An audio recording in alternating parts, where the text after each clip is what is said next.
Hello, everybody, and welcome to the Shining Light Video Podcast Show, where I shine a light on my guest and the positivity they're spreading in their communities.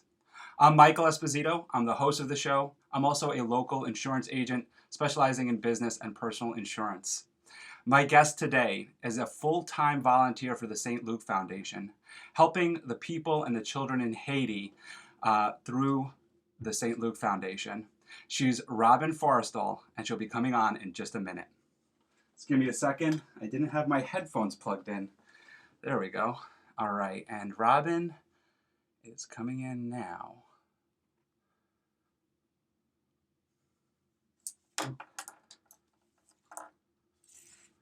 And we're going to have Robin in about 2 seconds. Just give me a second, everybody. Looks like she's coming in right now. I'm wearing my Forgotten Turn of Haiti shirt, switching it up from my normal black t-shirt that I wear.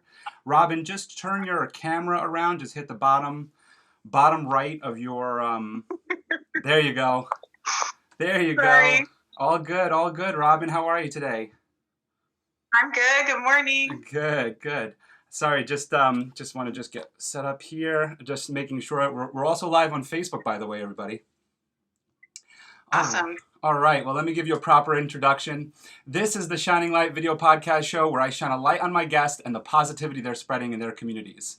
My guest today is Robin Forrestal. She's a full-time volunteer for the St.Luke Foundation, helping the people in Haiti and helping Father Rick's mission of if not you, then who, and if not now, then when.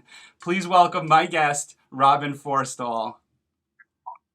Good morning. Good morning. Michael, I have to tell you, I watched the introduction video this morning, and I'm pretty jealous of where you get to walk in the morning with the bridge behind you and the pretty view. Oh, thank you so much. Yeah, it's really beautiful up here in the Hudson Valley. It's kind of why I left the city, living up here. The view is gorgeous, but there's also some really beautiful views in Haiti. And Robin, you have a very interesting background as being a volunteer for the St. Luke Foundation for all the years that you have been. You also spent a lot of time in Haiti and lived there for a certain amount of time. I would love for you to share a little bit of your background as to what drew you to the foundation and what lured you in to go live in Haiti for several years. So I kind of bounced all over the place. I've been involved since 2004. I was working in the fundraising office in Chicago, where they raise money for the orphanage and the hospital and a whole rest of the networks that they're involved with of orphanages. So I went to Haiti to see the opening of the pediatric hospital, and then I fell in love with it. And I told Father Rick when I was there that time, I really love it here. I think I want to come back and stay for a bit. And in all of his kindness, he said, well, of course you do. This is your home. Everyone is welcome here. That's just his welcoming, inviting way to everybody. And so it was right around the time when the gang activity was still like really bad in Haiti, and it was starting to calm down. So it took about a year, and then I left Chicago and went to live in the orphanage in the mountains in Kenskoff with the kids.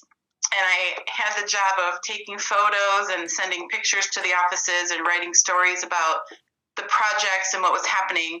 And because the mountains are so high up, and the orphanage is so high up in the mountains, and the hospital is like the middle of the plains area, my commute every day was like 2.5 hours there and 2.5 hours back on a good day. So then I moved from the orphanage closer to the hospital. And I was there through the earthquake, and I wasn't there the time of the earthquake. I was back in Chicago for Christmas, and then I was there 2 days after and stayed a couple more months, and then came home, and Father Rick asked me if I would still stay on helping with like budget management and finance things that I had since taken on. And so I agreed, because that's a good deal for me to be back at home and still be doing all the work that I like to do. And then since then, I've been doing that from home, and I've taken on managing the donor relations for St. Luke Foundation USA. So my job basically is to process all the donations that people make and thank them, and try and keep up our friendships and relationships with our foundations that we work with, like you guys at Forgotten Children of Haiti and others. Cool, very cool. Could you speak to us about, you said you wrote stories. Could you share with us, do you remember any of the stories that you wrote about the children in Haiti and about what was going on at the time that you were there? Well, it was pretty quiet when I was there, so the things I wrote about were, not disaster or crisis situations, That's fine.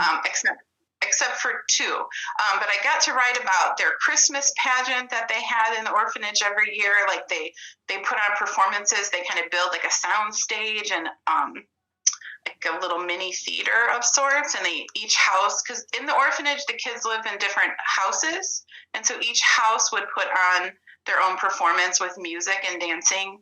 And then they have a piñata creation every year, and they vote on whose is the best piñata.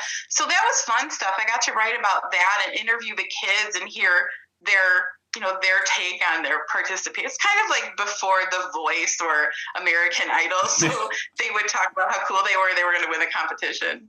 Yeah. And then I also was there, I don't know if you remember, and I don't know if it made the news here, but I was there when there was a school collapse in Petchenville, and it was right around the corner from where we lived. So that was like my kind of first crisis response experience.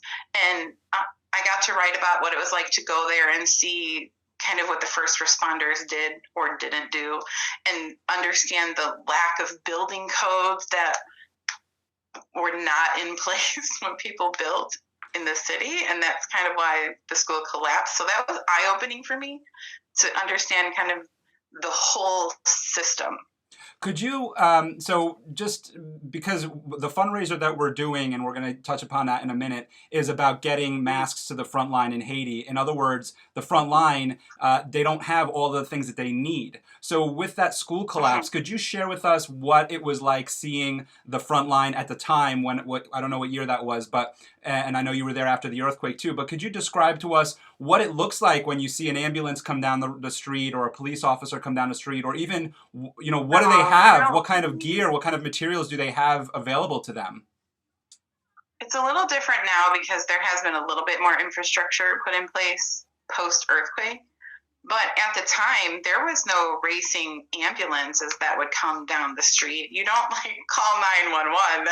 I suppose somewhere in the government it's written that there's an emergency system, but it's not like any random person can pick up their phone and call for that emergency. Right. And my husband is Christian, and they often joke oh, you can't call the fire department because what if they don't have water to come, or they don't have gas in their car to come? And it sounds like a funny joke, but it's not. It's serious. So about that night, I remember that there was some, protective, like what we see a doctor wear when we come into the doctor office, just the plain blue and white mask, because it was really dusty and they were digging underneath some of the rubble. So people were wearing kind of like a hospital gown and a mask, some people. And then when they pulled some people out of the rubble, I was in the truck and they put somebody in the back, and we raced them to a private doctor that we knew, because there's not really like a close public hospital. There's not a paramedic you call to come and put them on a stretcher and bring them to a hospital. And that was really, moving for me, because I was looking through sitting around backwards in the back of the pickup truck, looking at this person, just like praying, like, God, let this person live so we can get them where we're going. Right. Yeah.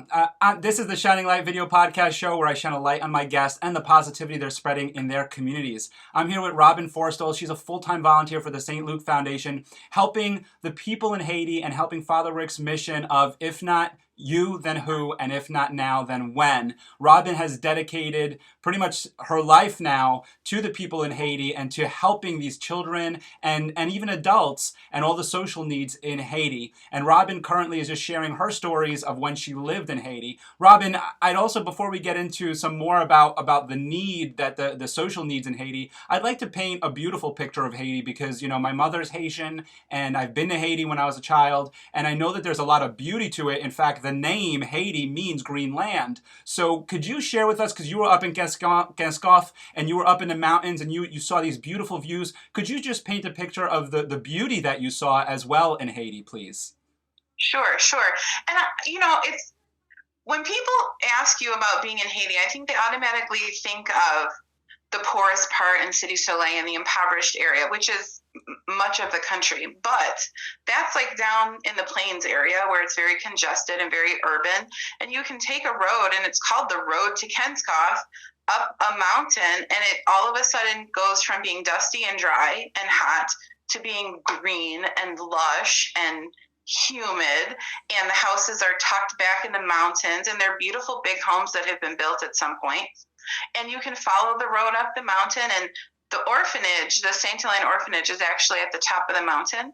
And so when you get up there, you can find the highest spot within the land. Like, you go through a gate and you see all the various houses that the kids live in. It's on a pretty big property, and there's trees everywhere. It's green, and it's damp because it's up at the top of the mountain and a bunch of trees. And you can get to the point on the property where you can look out and you see mountains and mountains and mountains. You see like the rolling mountains and the blue sky and the clouds, and you can feel a breeze up there. Sometimes it gets cold in the winter. It can get down into the 30s, which people don't want to believe because it's a Caribbean island, but it's true. It's 3,500 feet up, I think, maybe more, maybe, I don't remember the exact number, but it's pretty high up there. Yeah. So it's really pretty. And for volunteers who go and stay at the St.Luke Hospital and at the St. Damien Pediatric Hospital, it's a nice getaway on the weekends to be able to go up in the mountains and relax with the kids. And it's so peaceful and green, and the sky is shining.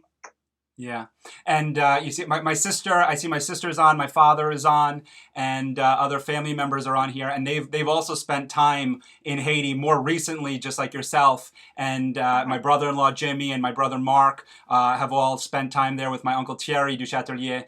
And they really did speak about that. Of course, like you said, like there's the poverty. And of course, we have to acknowledge that Haiti is the poorest country in the Western Hemisphere. People there live on less than $2 a day and are truly poverty stricken, but there are some beautiful parts. And I remember when my family got back from Haiti from their medical mission that they had done after the earthquake, and they just spoke about how beautiful the beaches were and how beautiful the land is. And there's just, the reason why I want to bring that up is that it's not hopeless there. There's so much to be had there. There's so much good that we can give these people because they have it there. They have it in their environment, a beautiful land, a beautiful country to be living in. This is the shining light. Go ahead. Sorry. No, go ahead. I was going to say another thing that I thought of when you were talking about the beaches. That is certainly true. I never got to go and spend a weekend at a beach. It was like a dream, but I never got to do it. But there's also beautiful groves of like mango trees, and you can go where they're growing banana trees. And that's like a break from, the work and the poverty that we like immerse ourselves in as NGOs when we're there. But you can go and find it and see it, and it's like a little magical retreat. Yeah. And I see Brendan Keevy is on as well, who's also another person who's dedicated his life to the people of Haiti. This is the Shining Light video podcast show where I shine a light on my guests and the positivity they're spreading. I'm here with Robin Forstall. She has dedicated her life as a full-time volunteer for the St. Luke